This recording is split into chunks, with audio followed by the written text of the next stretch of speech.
I'm back today in the company of David Wright and Carys, but there are additional folk here too. I am also in the company of Robert Fox, Andy Lobban and Stefan Whitland. Hello.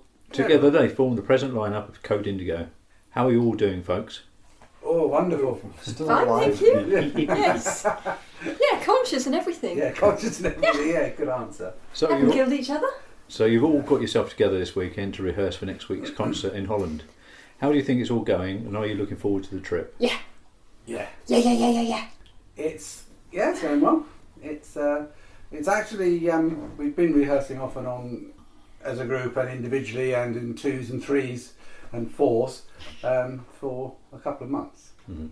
This is actually the first time we have actually got together this weekend as all 5 of us together. Believe it or not. But obviously the core, if I use the word core of the band, i.e. the original 3 members, Bob, Andy and myself, obviously we have played together before. Yes. So we've got an idea about what we're doing. Oh, you say that. So yes, but obviously with Carys relatively new to the band and Stefan guesting with us as keyboard player for our final concerts. Yes, we have been getting together, as I said, in groups, but this is the first time all together this weekend in Norwich. And you're happy with the rehearsals so far? Yeah. We're still talking to each other. No, it all went pretty well today, didn't it? Yeah, I think Yeah. it did. We're obviously all going to tease each other, but yeah. And tomorrow's your last day of rehearsal, Yes. and it's all going to come together. I think If that- today was anything to go by without a shadow of a doubt. Yeah. Yeah, there's 2 or 3 tracks we want to do a little bit more work on, but mostly we're happy, I think. we had Carys had a list, didn't we, of eek. Yes.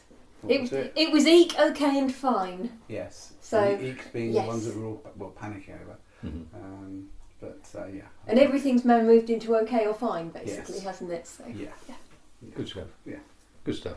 So, have you heard about the success of Tangerine Dream's latest album? How do you think this will impact the gig you front with them next week? Well, honestly, it won't. No, Well, and they had a we massive following It before, won't because they sold out months ago. and they've got a months massive following now. I would So, have said exactly the same thing as you did, Dave. No, and it No. won't. No, it won't. And It's kind of- Yeah. Yeah. We're kind of. Yeah, it's nice. It's nice to be on the same bill as Tangerine Dream, but we're there in our own right, and we know that while yes, it's sold out because of Tangerine Dream, we also know we've got a lot of people coming to see us. We've got fans coming from Russia who aren't coming to see Tangerine Dream, just come to see us. Yeah. That's probably very contentious, isn't it? Well, I certainly hope the shows go well for all involved next week. Now, what can you tell me about Code Indigo and where you're presently up to? This is Do the you end. want to? This Do you is want the to? end. Well, this is the end. the end is near. This is the end. Yes. But it started, if I'm going back now, 20 odd years?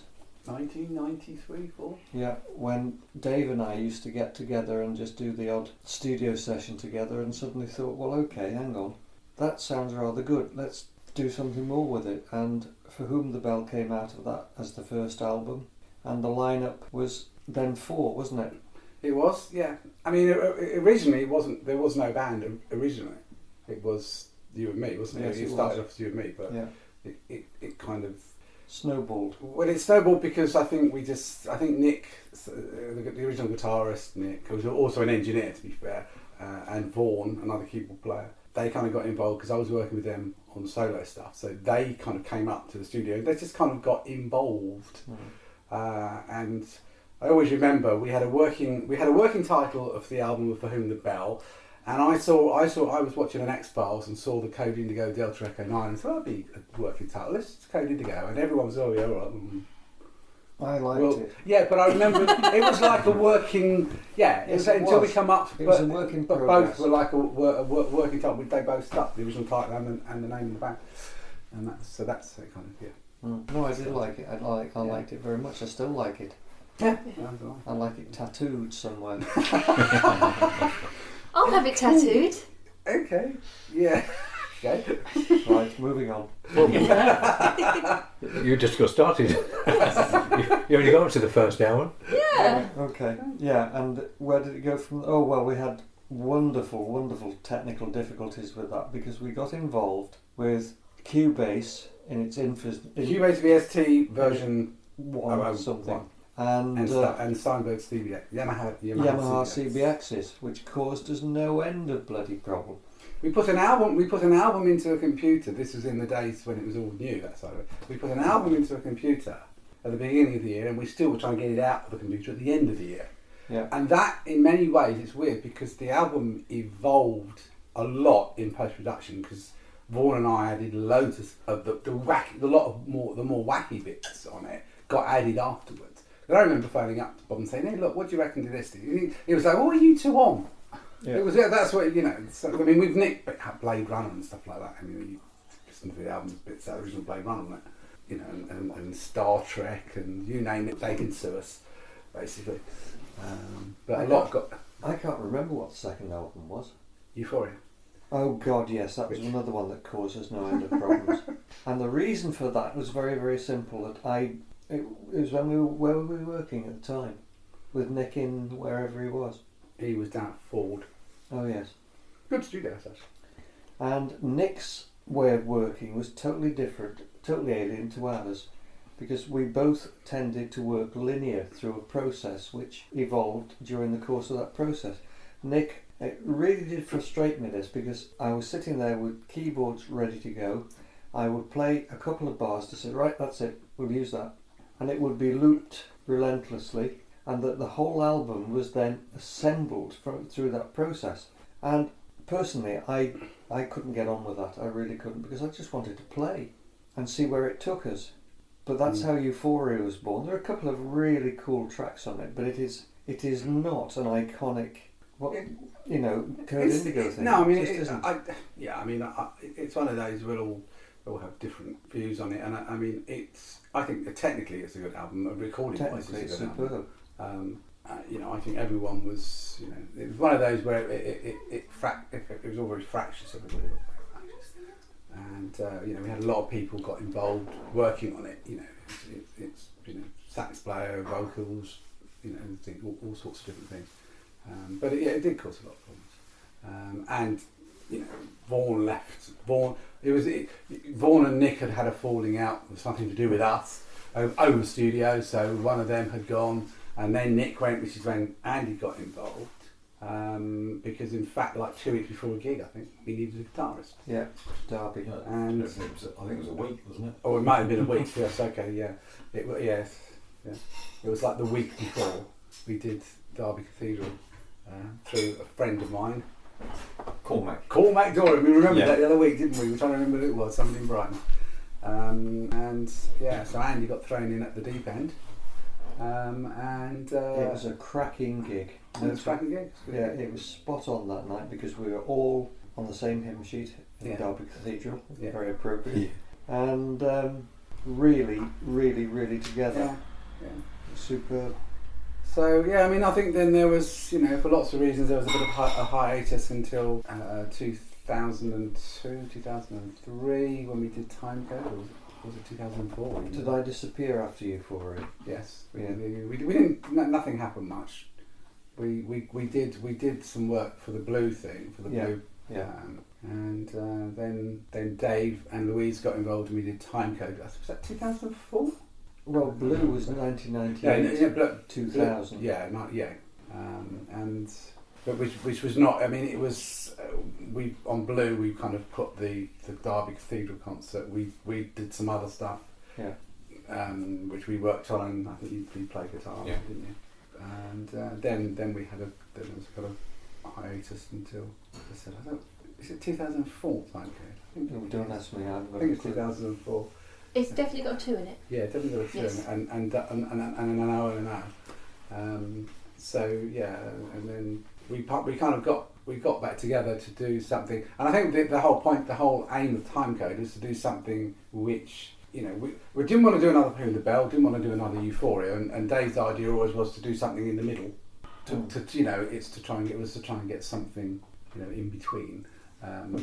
I'm not sure that we did actually. We just got a nice album which did quite well. It was quite popular. At that point was the first time we'd had anybody vocally in the band, but that was only for one album effectively. because on U4 it was Sharon Wolf, who was Sweet Like Chocolate singer. She just came in as a session singer.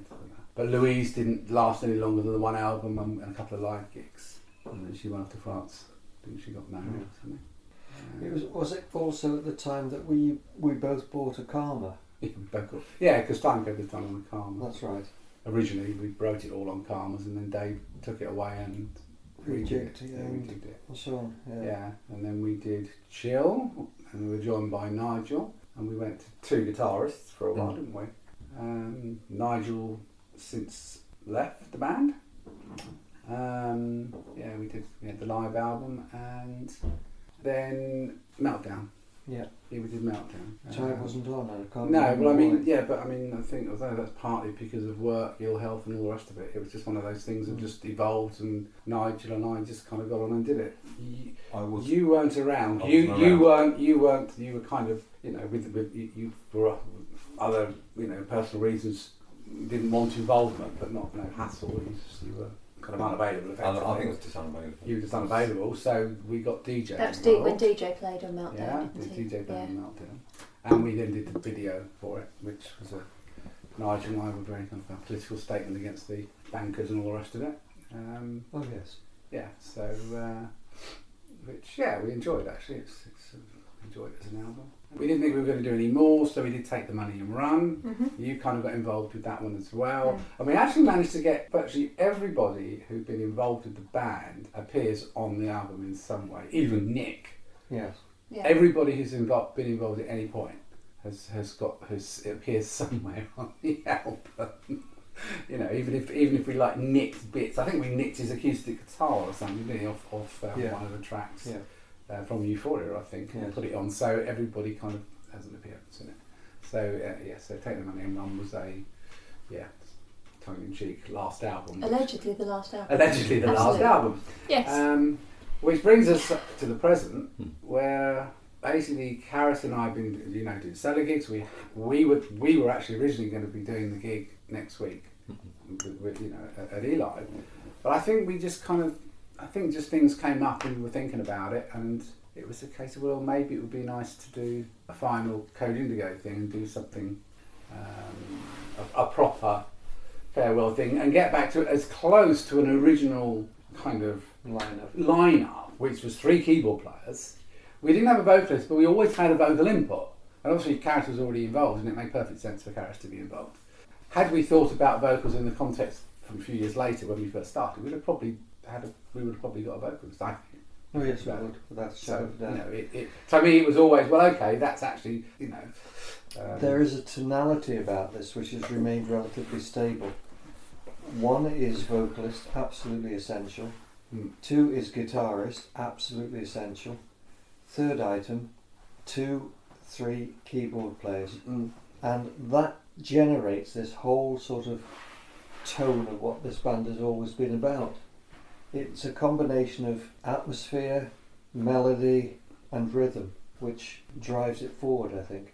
I think the nice thing is bringing Stefan in, because obviously kind of Stefan's the last person who's going to come in effectively. I know he's guesting the band, but he's still, from the point of view of the gigs we're doing, he's in the band. And I always said I really like the thought of getting somebody in who does kind of similar kind of thing to what Vaughan did in the beginning, which was somebody having that, the more moog, those kind of things, and that, I was going to say more random rhythmic elements. I don't know whether that's being, but you know what I mean. Yes, your kind of style of input. I don't know what your take is on what's gone on, because obviously you've, apart from the total madness of it all. Come on. I've just gone with the flow. And you were kind enough to ask me if I wanted to join in, and I thought, this could be fun, because as a solo recording artist, obviously I record my own music, but I've always worked with bands and with other musicians, and there's always something about working with other people. You either discover things about the way you play and the sounds you use, and the fact that they either relate or don't relate to other people's music. But there is a real joy in just playing tunes together. And we spent hours, didn't we? It's just. I mean, whether you bother to record it, or whether it's worth recording. It's the reason maybe why you do it in the first place. We found that today. I mean, the first time we met each other, we just going off and having little jams and stuff, and going off on a tangent. It's a nice opportunity to have. I'm not sure, had Code Indigo been a big commercial rock band and they come knocking on the door, that I'd have been quite so keen to say, yeah, I'll have a go. Because I would see that as a huge commitment. And as a musician, I like the idea that it's something I do for a hobby. I nominally have another life as a professional with a job, a day job. And I like the idea that music doesn't have to be how I earn my crust. It's something I can do for my own amusement. And if my technical skills are appreciated by other people and I can make contributions to other people's music, then I'm more than happy to do that, even if it does sound like a chemistry laboratory going mad. Yeah. No, it's been fun. I mean, I said to Bob, I think it's been actually quite cool. The input, it's nice to have those kind of the weird noises and effects, and just there's certain random things, as well as obviously some good playing as well. So it's pretty cool. Half the battle of actually keeping the equipment doing what you expect it to do. Yeah. No, I was pleased that you two obviously got on and hit it off. As I said, we were the same, weren't we? We kind of were downstairs jamming, and we spent a whole evening one evening just literally just jamming. We didn't do anything. But I think that's we've all had that experience. I think you can't work in a band environment if you don't do that sort of sparking. When we first met, I mean, I was drafted in, and we just got on like a house on fire, didn't we? From word go. And with Bob as well. Well, if you remember, a lot, we did. I remember recording some stuff for several albums that you played on. Not only Code Indigo, but mine as well. Where actually you just sat and played through. I just had an entire album looping, and you sat and played guitar. You just kept me going with I coffee. Kept you going with coffee. And I've still got like folders of stuff and his guitar. And there's been times over the years where you said to me, "Did I play that?" And it's like, well, you did. Maybe not necessarily there, but yes, that's So we've had some fun, and it's just the playing. It's good fun. But that brings you up to now. So that kind of brings us up to now. It would have been nice for us to have. There are plans for us to do a fun album of some description. There is something kind of in the works. But it will. The plan is to have it released for the final concert, which will be at Eastgate in June 2018. Yeah. No, we don't have a title for it. Yet. End code. End code. Yes, we could go with the end code. So that kind of. And there will probably be, I'm hoping that we're recording the live concert, so then potentially it could be something, a live album as well in the future. So that brings us up to date. In the beginning, it appears you were all respective solo artists. What and whose idea was it to form a group? Well, to begin with, I had no intention of doing this music stuff at all. I was a teacher. I was a drama teacher at the time. I created an album called Asfafa, which my sister not inadvertently, deliberately actually foisted upon somebody at Bloodload Records in Newcastle under Lyme, and it went all the way up to Scotland to Dave Shoesmith, and I had a phone call. And it was as simple as that, and from that point onwards, I was in. Now, in terms of where it went from there about a decision made, I don't think there was ever any decision per se. It melded together. More than, right, we're going to form a band here now, Dave. Didn't happen like that. It just sort of evolved. Simple as that, really. And from that point onwards, as you say, this is where we are now. But I had no intention of doing this at all. I mean, if I thought back to where I started and why I started, it was a hobby. I started working with theatre soundtracks because I owned one of the very first batch of D50s into the country. Created stuff for Cheshire Youth Theatre at the time, and it was reviewed the very first stuff I did was reviewed in Sound on Sound. And that month I won Tape of the Month award, and it was recorded with some very super TDK tapes, with my very first attempt at making music on an Atari. And it was called Quest, because that's exactly what it was. Where the hell am I going with this? No, there was no formal, let's sit down, there's the contract, make a band, do stuff, and wow people. Didn't happen. like that. I think also there were, I'm the one within it who's kind of does it for a living. So, and that's come about through just other things which I don't need to go into here, but I mean, it's what pays my bills.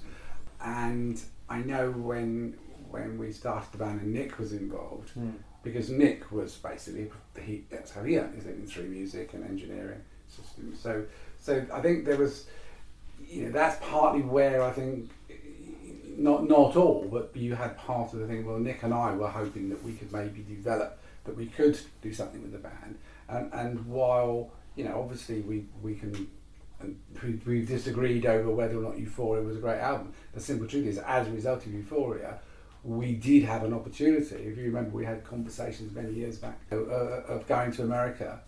With Porcupine Tree. With the Porcupine Tree and us, we could have gone to America, but we couldn't because Bob had a career and he was a teacher.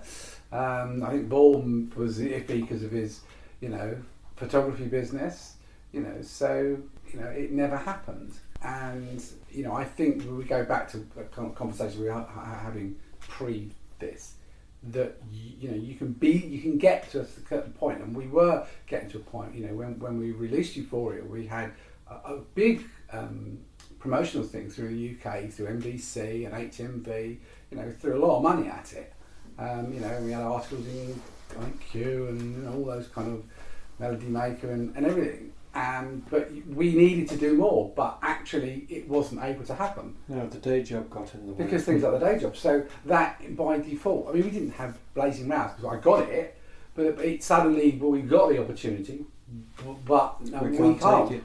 Two of us wanted to, but two didn't. Or couldn't. Whatever. But it's, so I think, you kind of missed the boat, and then that was that. And I don't believe you get a second chance. You never get a second chance. So it's always been a frustration. I think Code Indigo could have, but didn't quite. It's kind of been a relatively large fish in a small pond.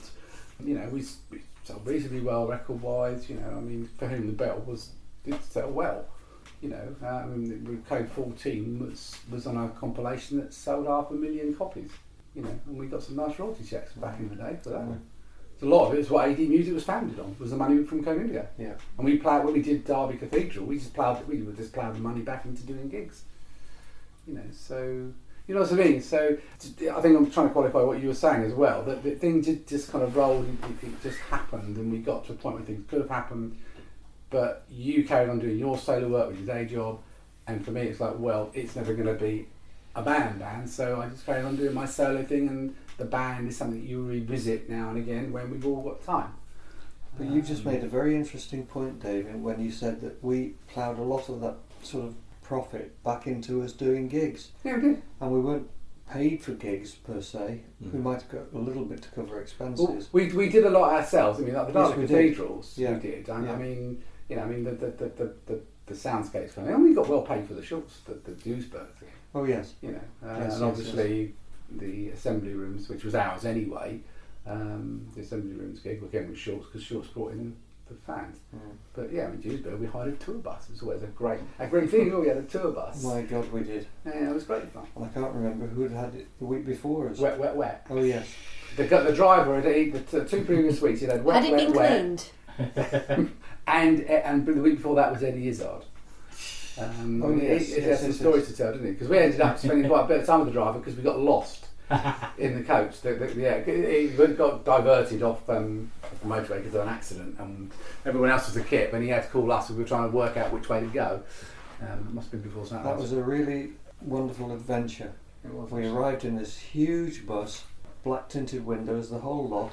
It was utterly astonishing, the whole thing. It was anyway, there you go. It was a great weekend. So did the identities and characters as solo artists have an impact on the group? Yes.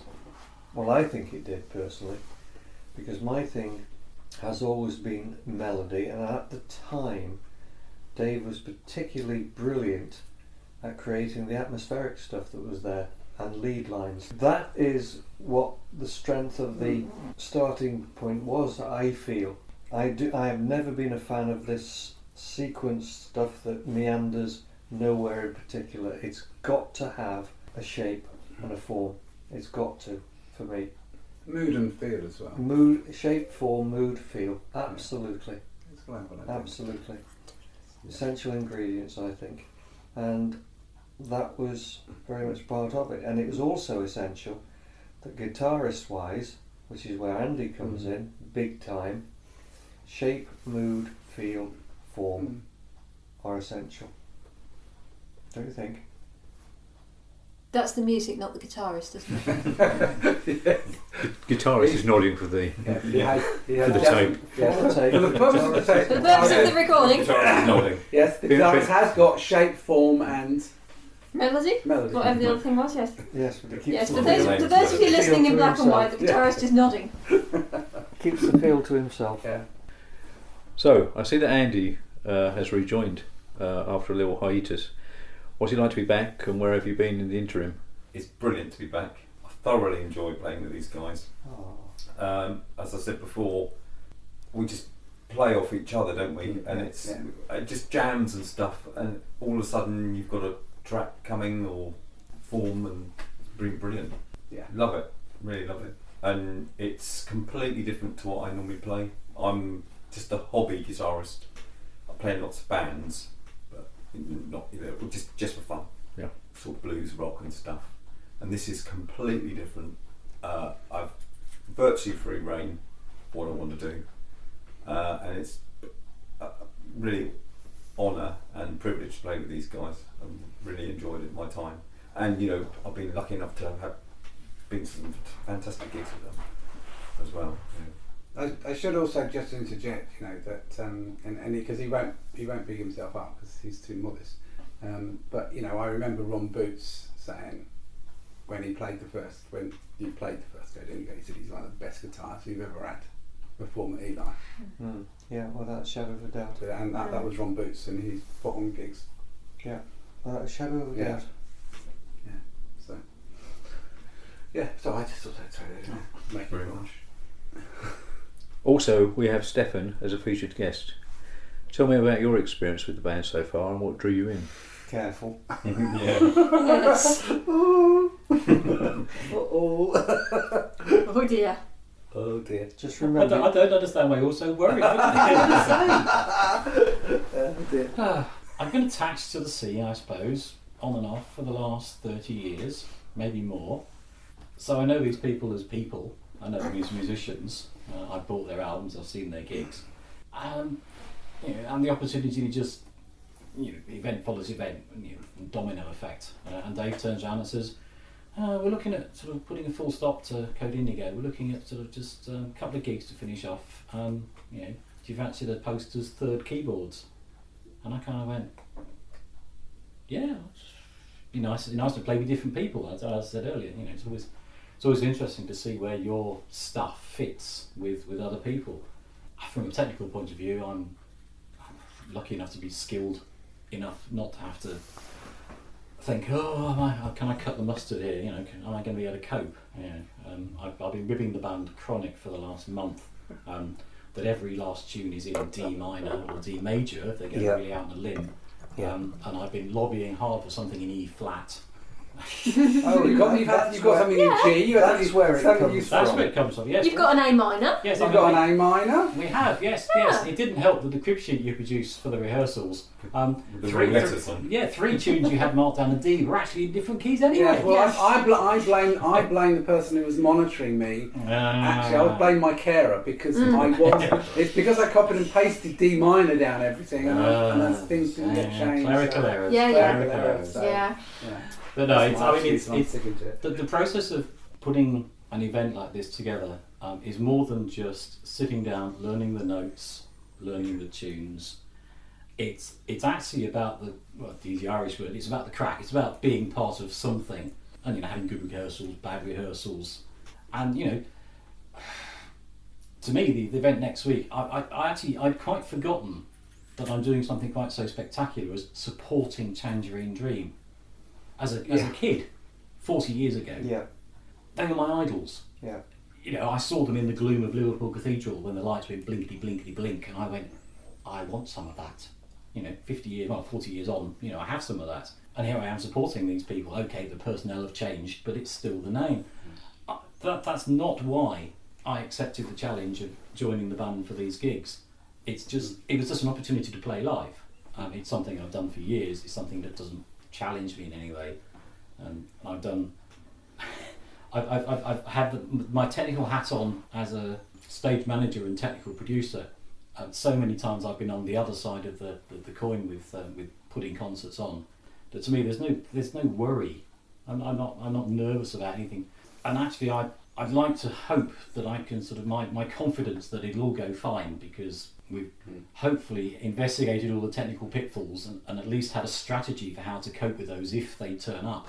By the band asking me to come and play a few keyboards and make a few silly noises, they get as a free gift someone who's had 35 years in the business as a technical stage manager. So I can offer that to help the gig be good from a technical standpoint if, God forbid, something does go technically amiss. I'm just really looking forward to it. Like the guys said, it's a week away. Maybe some people will be purple with nerves, going, oh. To me, it'll be a big adventure. We pick up the bus on Thursday and we drive to the concert, and it's like Cliff Richard on the bus, isn't it? We're all going on. And it will be like that because we know each other as people. And we get on very and well. we get on. We know the people who are running the event. Yeah. And it'll be an excuse sometimes. We've not seen them for 6 months, 9 months, 12 months. It'll be an excuse to see these people again, and they like to see us. It's not just musicians on a stage playing music to an audience. It's a much more social event, much more interactive. Yeah, because we've known like Ron. I'm just trying to think. That's got to be 30 years. Yeah. Plus. 30. Yeah. When was the first Glen? Well, I was going in 86, 87. Yes. I think I've got So pictures. that's- I posted on that's- Facebook of one with him with a that's- very slim Ron. That's 30 years, isn't it? And Yeah. looking like And you first made contact with me in 91 91. when I lost Joe. That's right. So I remember going before with John Dyson and Yes. and all that kind of thing. Yes. So it is. It's about these people we know Yes. and have got to know over the years. So yeah, it is you kind of. We go to E-Day and E-Live as a label. We go, anyway, and yeah, it's as much about the social side of it. Yeah. So yeah, it's actually playing as well. It's almost a bit of icing on the cake. We're gonna have fun as well and play. Oh, it's our turn today. It's isn't our it? turn, Yeah. so yes. So Just while we bought some gear. yes, some new gear. Some new gear. Yeah. Yes. Always new gear.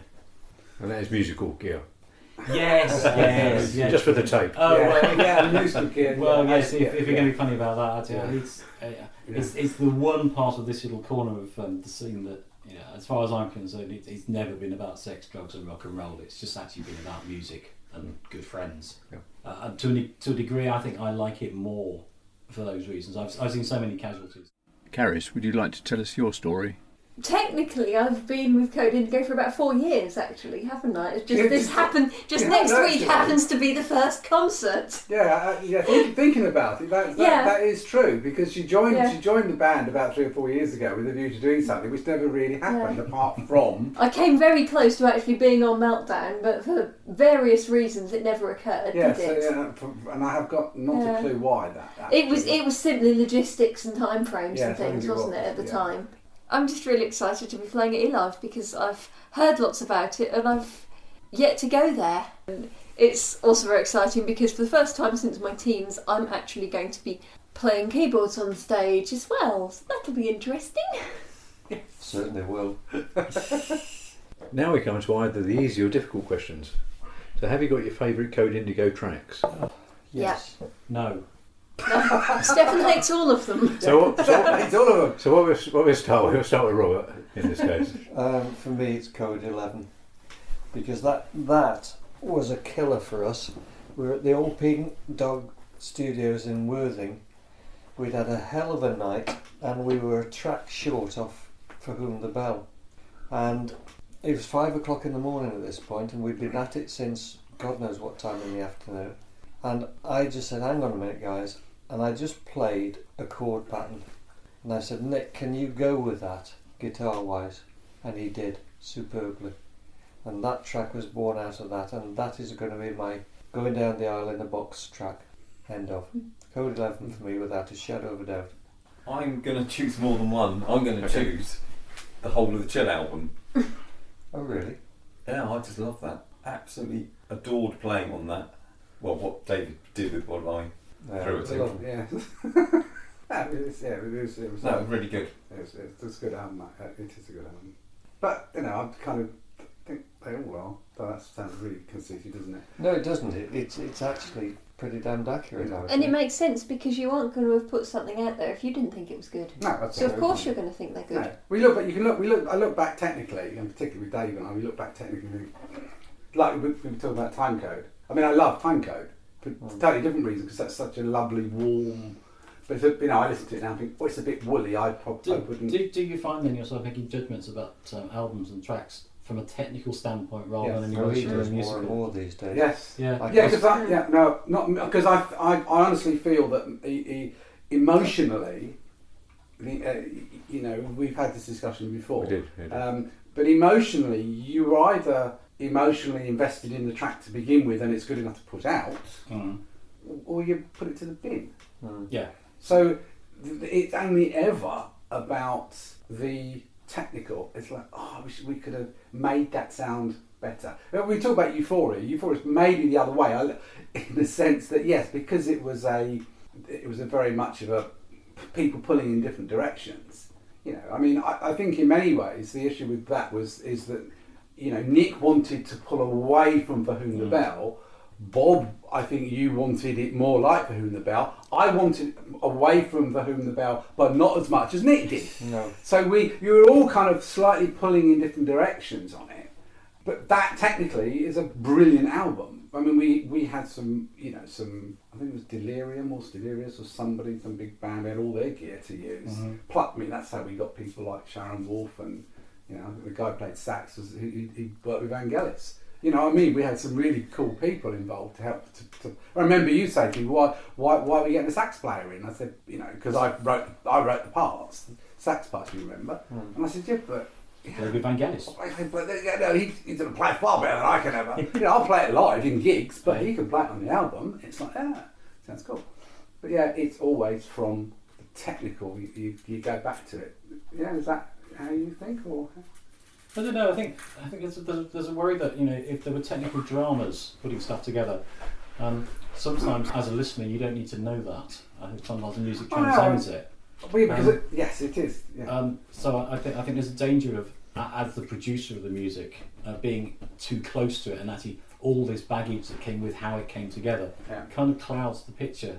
Certainly as a recording musician, I sometimes wish I could sit down and listen to a product with fresh ears and actually try and get a proper clean slate appraisal of it. I remember seeing Dave Gilmour on an interview about the first time they sat down in the studio to hear the playback of Dark Side of the Moon, and Gilmour saying, I would love to have been someone who didn't know what was coming. As the producer of the music, you're kind of cheated of that raw experience of music at a purely fundamental. Oh yeah, because there comes a point where you're so, frankly, I mean, we've all been, I'm sure, where you're just... You're so close to it, you can't. Yeah, you're so close to it, you can't see it. It tends to be because of the passage of time. So that's why you think about it. It's like, because I know now what I know now. So if I was doing it now, I'd do different. So it's from that point of view. It's. Yeah, I mean, the music will always reflect where you are at any point in time. So it's kind of one of those thoughts, but you then have to think where you have to. But then you must have tracks that you listen to and think, "I'm really proud of that." Yeah. Oh crikey! Yeah, I do. Yeah. And you wouldn't change a thing. No, absolutely. Because everything came together. Yeah, absolutely. I've sat down and listened to stuff and thought, "Oh, did I do that?" I know you've said the same thing. You think, "Did I do that? Did we do that?" Yeah. But can I go back to John's original question when he asked me? And I said Code 11. Yeah. No, there's another one which is equal to it for me.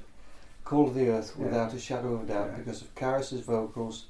And the whole structure thing, it is very, very simple to play, but it is so emotive. I think it's beautiful. And Dave has credited me, God knows why, with actually having an input to the creation of that, and I swear I didn't. You did. I mean, it was originally a track of mine off an album, which I put in and said, "Oh, I've got an idea. Here it is. Here are the chords. Here's the idea, but it's ethnic." And at the time when we were doing timecode, it was like, well, it doesn't really fit. And I actually argued, well, I think it kind of does, so it's a bit ethnic-y. And it's like, well, it's ethnic, but listen to the last track with Louise's kind of, very spooky la-la-las. I said, to me, it kind of... And you know, you did your little orchestral bit. We did, you know, there was lots of very, you know, this is going here, this is going this, you know. And so to me, it was an emotive track.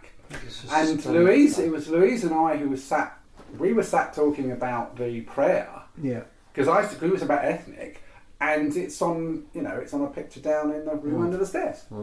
And so it just kind of developed. But yeah, you did have an input in there. That must have been pre-stroke days. Never mind. Carry on. But yeah, it's that again is a track that's evolved, because if you listen to what's on the album, it's not really anything. I mean, Dave Massey, who obviously does a lot of production and has done a lot of the rhythms on Chill, for example. We talked about his fantastic rhythms on Chill.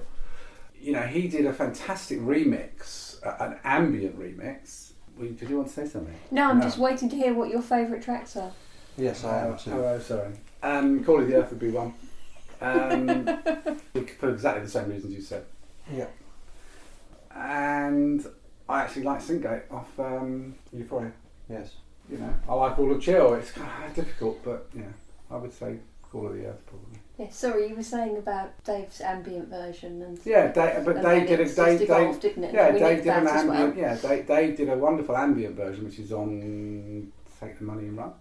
And yeah, so obviously when we were working on the kind of live stuff, Karis and myself, you know, we kind of merged the two. I rearranged it, so it's become. It went from a 7-minute track to a 15-minute track, which we tried out several times and everyone seemed to like it. Karis, when we've done it abroad, has sung the prayer in German. Yeah. And really did it really well. Come on then, Karis, your favourite tracks? Well, obviously Call of the Earth, but I'm not gonna bore everyone with that. Several for different reasons. I absolutely love A Question of Answers because I love the minor, major, minor structure of it. I love doing that high part in the middle because it's the really let rip, full operatic vocal part. That and Ashes and Snow, because they're on Take the Money and Run, I love them both because they were my first experience of how an album is really put together, and actually to see it from a fairly raw thing and then adding the vocals to it and then seeing it gradually mixed and then going through however many versions there were. I mean, when we were mixing that, David was sending me a new version about 11:30 every night. I was phoning you at midnight, and it was ridiculous things like, okay, so at 6 minutes 41 seconds, there's something in the bass line that needs to go down by about half a decibel. It was this really sort of and it shows in the end result, really, doesn't it? As far as actually doing live stuff, what am I most looking forward to? Obviously, I'm looking forward to doing all the vocal stuff, but I'm actually really excited to be doing Code 11 due to the fact that I am both playing and singing on it at the same time.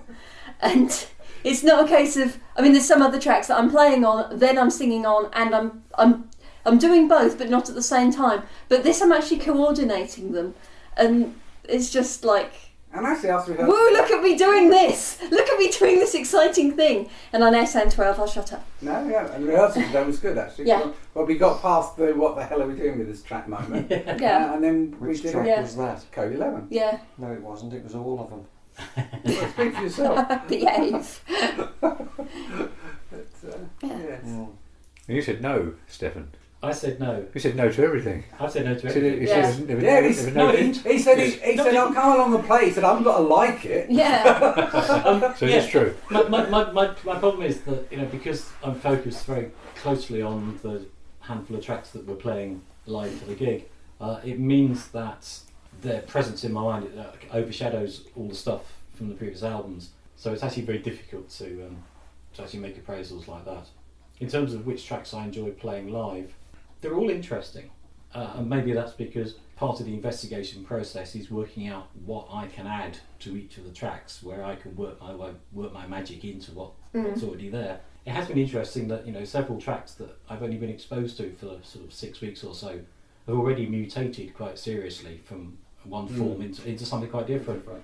And the fact that today was the first day that I'd actually rehearsed with a guitarist, with the rest of the band, put again a brand new perspective on a couple of tracks which I'd struggled to play, to get a grip on, if you like, with just either Karis or Dave or Bob. And it was like, oh yeah, okay, guitar, right, I can lock into this. So yeah, which tracks do I like? The ones we're playing live. but it's different because you know, obviously you approach live music in a very different way for a passive listener to recorded music. So can I go with that? You can go with that. Good answer. Is Yeah, very good answer. Because I think the other thing, going back to what you were saying, is we've obviously, as we said earlier, been getting together as 2s, 3s and 4s on one occasion, and this is the first time as a 5 we've managed to get together, and mainly because the guitarist has been spawning off in Mexico. There's all the royalties he earns, you know. But and Andy, I know we've said before when we've worked, it's very difficult sometimes when there's tracks we know there's like there's 3 people feeding off. Well, if one is not there, it's kind of, and it's part of the problem I found when we've been working. It's like, well, if Bob's not, when we've done gigs where neither Bob or Andy's been there, and it's like, yeah, okay, I'm playing, but I haven't got the others doing their thing. Yeah. You know, and you can't just say, oh, well, we will just play this, because we don't.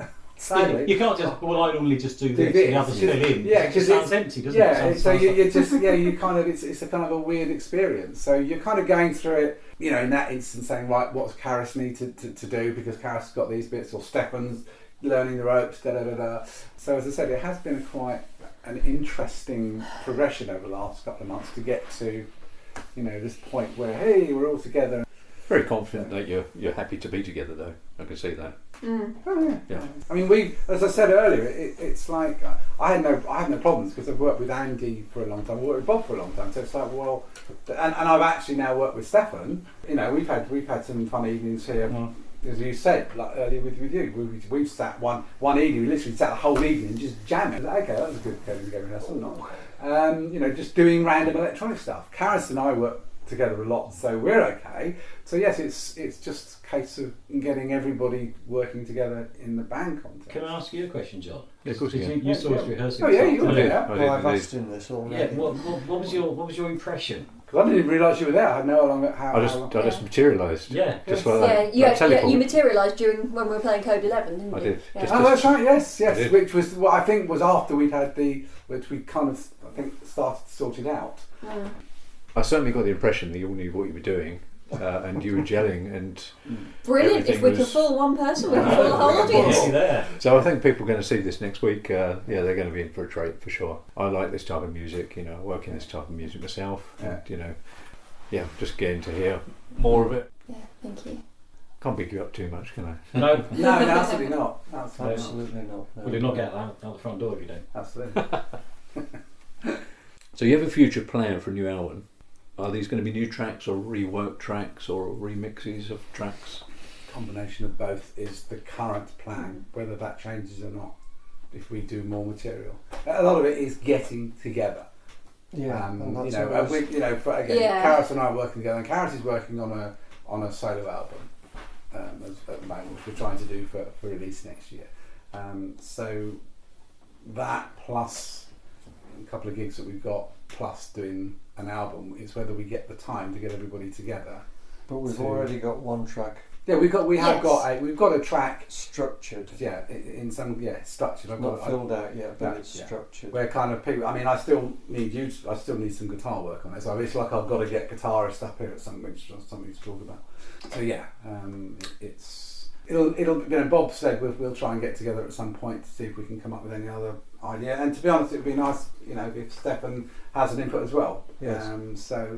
And the truth is, working on that factor, it might inspire you to continue, even though so in some ways. It won't because it won't because I can say this tactfully. I don't want to.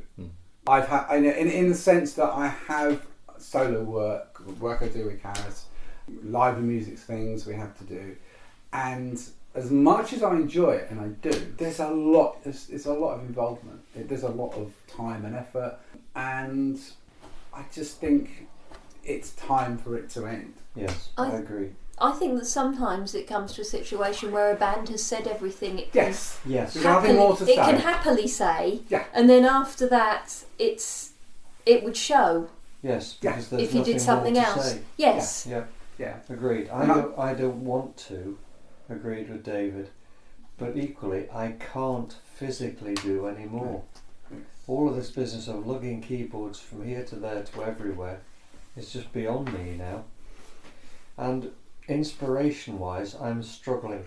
I have got one final solo album left in my head as to what I want to do with it, and no idea where this band could possibly go after what Karis has just said from this point. It's said, it's done, it's dusted, it's over. Yeah, that's kind of, it's, we've got some remixes done. We've still got some work on to do. We've got some remixed tracks, and as I said, if we'll record the concerts, all 3 concerts that we've got to do. So hopefully I'm hoping from that we will end up with potentially a nice live double album, which will be quite different to the In Concert, which was released in about 10 years ago. 2008. Yeah, which would be 10 years, wouldn't it? Because it'll be at the earliest. It will be next year. Yeah. I think it's why I want. I was hoping that Stefan's involvement as well, because it'll be another input, and actually Karis is input as well. Yeah. So you've got 2 other people involved. I have got something in mind that you haven't heard yet. So. Okay. Oh my God. Well, yeah, but it's like it's like anything that's new idea. As long as we've always said, you never quite define what we think Code Indigo is, but we know what it isn't. Yes. You said. Yeah, absolutely. And it's like, we've always said we don't do happy clappy. No. It's. And we don't do meandering sequence. Dare I say it, Berlin style. Ouch. No, but that isn't. Well, no, that's fine, because if that's not what the band is. What the band is. It never was. Yeah. So it's why the kind of comparisons to TD all thing. It's like, well, what? It's yes. I mean, even somebody said to me, Picture Palace music. It was a bit like Code Indigo. It's like, no, not. No. So it's like I don't get that at all. It's if you say Art of Noise or KLF or something, I might kind of maybe something similar, but. Not even close. But I'm saying it's. I hate those tags anyway. I'm sorry.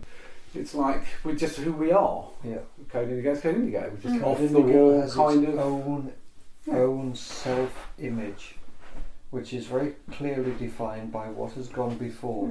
But we've now reached the point where no more can come after. I think so. It's as simple as that. It goes back to Karis again.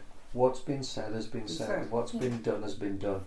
End of story. Yeah. Every album basically had a concept behind it, and I think you've basically run out of things to be pissed off with now. Yes. Oh, I haven't. No, I think and every album that we've done, there's been a lot of time and effort invested in it. Every single one. Yeah. I mean, for Home the Bell was virtually 2 years on and off, putting aside even the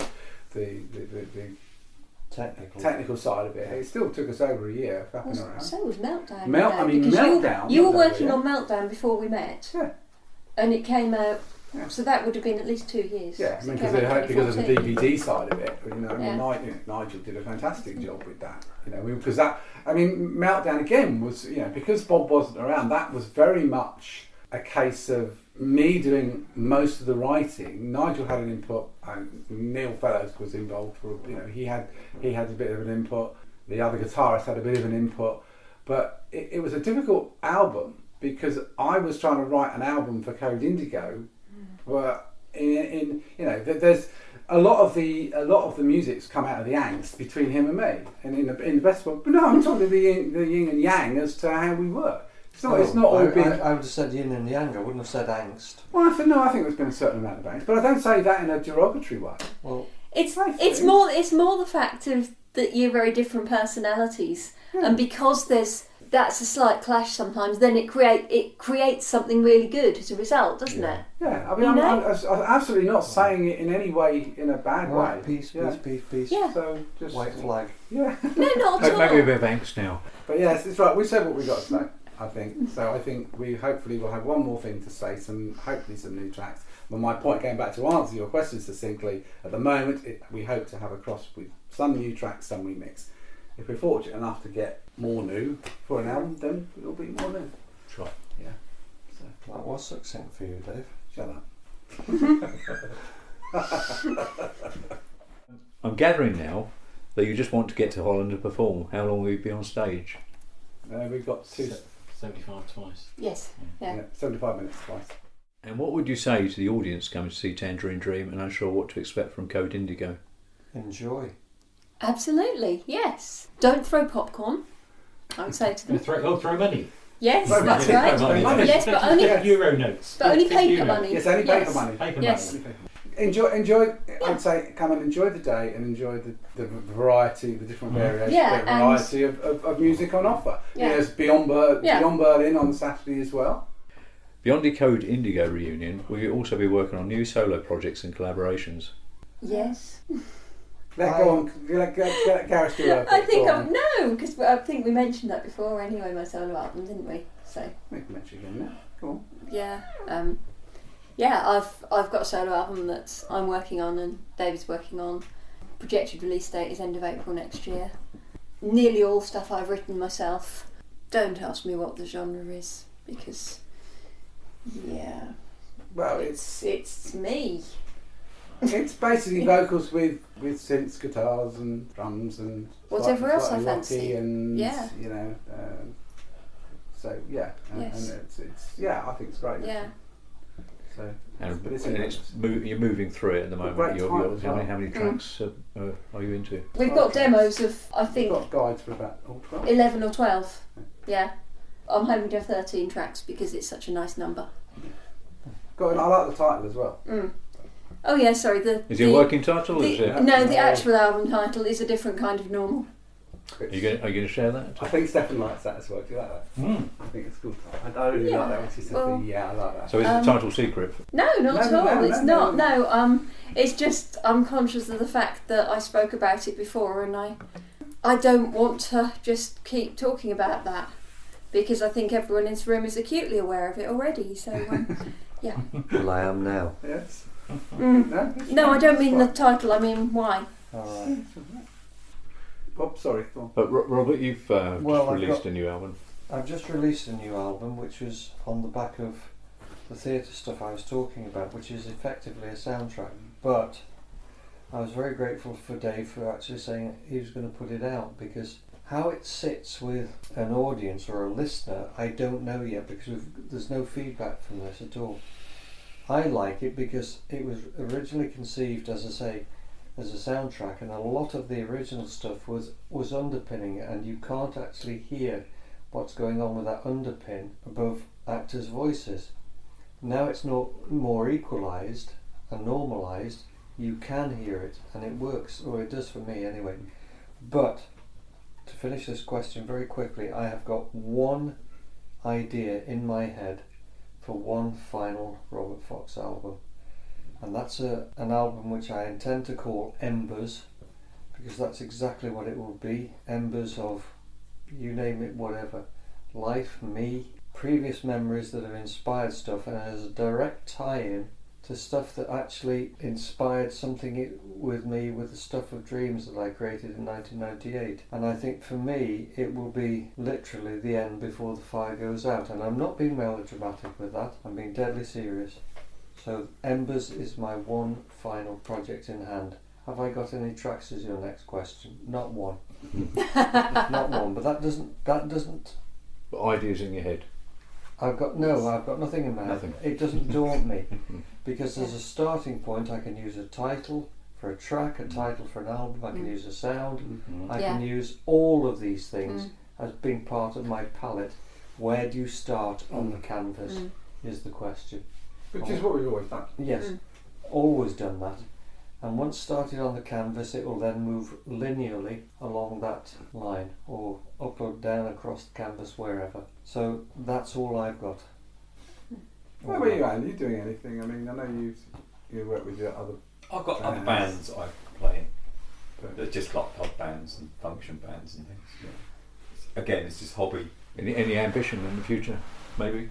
No ambition at all. Buy more guitars. I heard you on the guitar today. I thought you were really good. I'd agree with these guys. Yeah. I think you're really good. I said it seriously. That's what Ron. I mean, Ron's no slouch, and he didn't. You know, he just came up to me and said, you know, he's one of the best guitarists that I've ever seen. I said that to him in the car on the way back, didn't I? And I meant that it. was Ron. And I said sometimes I don't even. I just thought you wanted me to put the heater on. No, that didn't happen until we got to bloody Bungay, for God's sake. God, Stephen, what about you? I don't know. Yeah, I've got a title for the next one, the next solo album. I guess it's probably going to be wrapped up in my sort of unfolding exploration in analog modular equipment. Like Bob says, you know, sometimes you go a project with an empty head, but sometimes technology will give you the answer, give you the clues, give you the skeleton to hang a project on.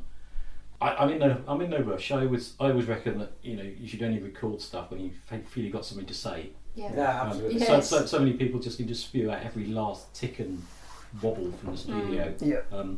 It dilutes your output to the point where, you know, instead of having, you know, 5 great albums over 20 years, you've got 30 albums and they're all mediocre. You know, I don't mind limiting my output like that.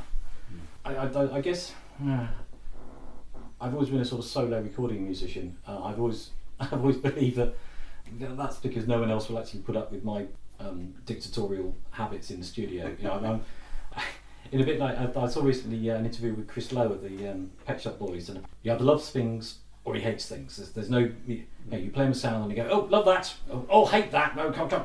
So I'm a bit like that. I know when something's right, and I sometimes struggle if people try to push me in directions that I go. Having said that, earlier in the year I did a recording project with Ron Boates, more of a social exercise than actually necessarily musical. We both arrived with just a week, just 7 days to produce an album, with, needless to say, an electronic music festival in the middle weekend. So we really only had 5 days. And we both came into the recording session with completely blank palettes, and by the end of the week we had an album worth of material, which, even though I don't like to blow my own trumpet, but actually it's pretty damn solid. It's very textural and there's a lot of depth in it, which doesn't really sort of display the fact that on the whole we were writing 10-minute tracks and we were doing one a day. So somehow when the creative juices are flowing and you're in the right situation and the gears being helpful rather than being unhelpful, sometimes, you know, creativity just flood out, and it's really nice to capture those moments. I have a gig once Code Indigo finished in the Netherlands next week.